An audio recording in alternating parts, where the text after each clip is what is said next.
Assalamualaikum warahmatullahi wabarakatuh. Saya Nur Ahmadiana dari kelas F1 NIM E07218026.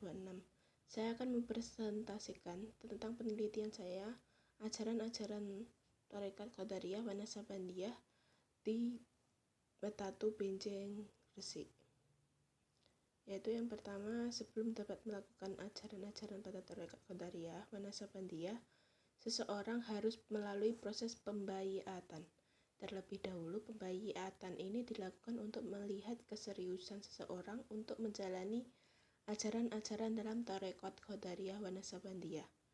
Ada beberapa syarat jika seseorang yang harus dipenuhi oleh calon murid atau pengikut, yaitu wajib menjaga syariat, sholat 5 waktu, harus mencintai Sayyidina Syekh Abdul Qadir Al-Jailani dan Syekh Abu Al-Qasim Junaid Al-Baghdadi, mursyid dan penerusnya hingga akhir hayat.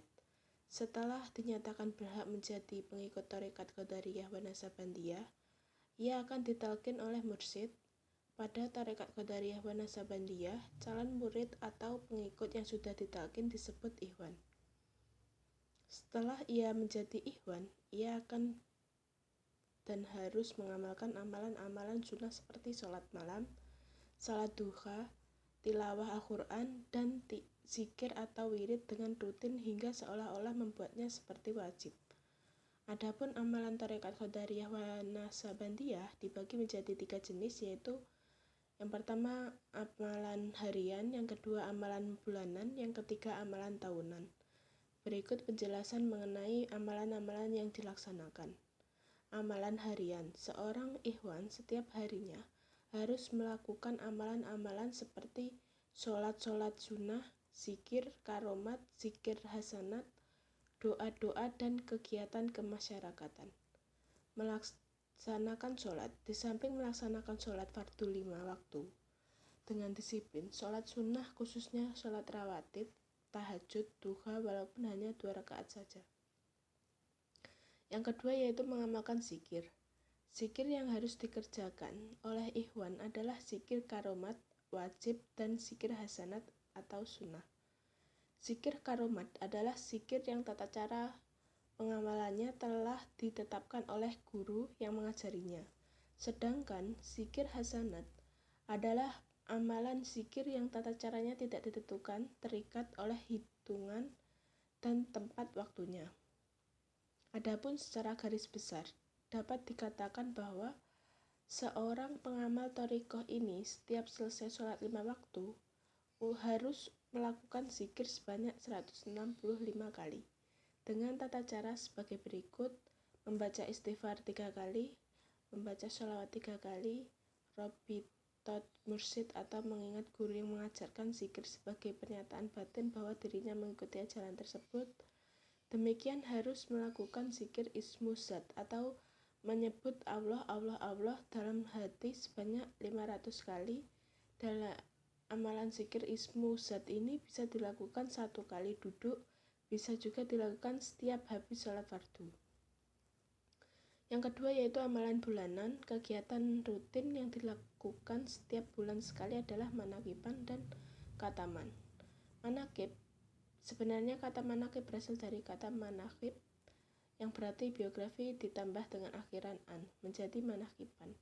Sebagai istilah yang berarti kegiatan pembacaan manakib atau biografi Syekh Abdul Qadir Al-Jailani, pendiri Tarekat Qadariyah dan seorang wali yang sangat legendaris di Indonesia. Isi kandungan kitab manakib itu meliputi silsilah nasab Syekh Abdul Qadir Al-Jailani, sejarah hidupnya, akhlak dan karomah-karomahnya, di samping adanya doa-doa bersaja atau nadaman, bahar, dan rajas yang bermuatan pujian dan tawasul melalui dirinya. Sehingga setelah nasabnya Syekh dibaca para masyaikh dan hadirin peserta manakib semua menjawab dengan doa yang artinya, mudahkanlah setiap urusan kami dan maafkan kami dari setiap duka bala dan kemelaratan saya. Sedangkan manakiban dalam tradisi Tarekat Qadariyah wa Naqsabandiyah sebagai jamiah merupakan kegiatan rutin. Ada yang menyelenggarakan pada acara mujahadah bersama setiap minggu atau acara khataman dan tawajuhan setiap bulan atau pada acara Haul Syekh Abdul Qadir Al-Jailani yang jatuh pada tanggal 11 Rabiul Tsani karena Syekh wafat pada tanggal 11 Rabiul Tsani pada tahun 561 Hijriah. Yang kedua yaitu khataman. Khataman yaitu pembacaan rotib atau aurat khataman tarekat ini. Dari segi tujuannya, khataman merupakan kegiatan individual yakni amalan tertentu yang harus dikerjakan oleh seorang murid yang telah mengkhatamkan tarbiyat zikir latif. Dan khataman sebagai suatu ritus atau upacara sakral dilakukan dalam rangka tasyakuran atas keberhasilan seseorang murid dalam melaksanakan sejumlah beban dan kewajiban dalam semua tingkatan zikir latif. Tetapi dalam prakteknya, khataman merupakan upacara ritual yang resmi, lengkap, dan rutin. Sekalipun mungkin tidak ada yang sedang syukuran khataman, kegiatan khataman ini dipimpin langsung oleh mursyid atau asisten mursyid atau khalifah kubro. Sehingga forum khataman sekaligus berfungsi sebagai forum tawajuh serta bersilaturahmi antara para ikhwan. Kegiatan khataman ini biasanya juga disebut mujahadah. Karena memang upacara dan kegiatan ini memang dimaksudkan untuk mujahadah atau bersungguh-sungguh dalam meningkatkan kualitas spiritual para salik, baik dengan melakukan zikir dan wirid maupun dengan pengajian dan bimbingan rohaniyah oleh mursyid.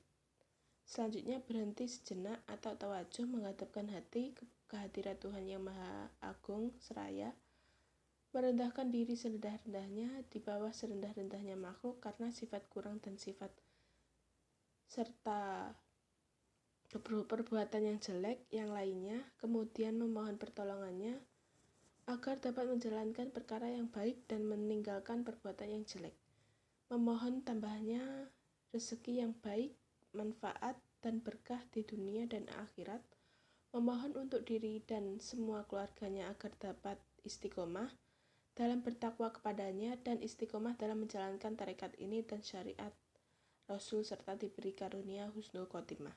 Kemudian membaca lanjutan ratib, kalimat suci dan doa khataman sebagai tanda selesainya acara khataman.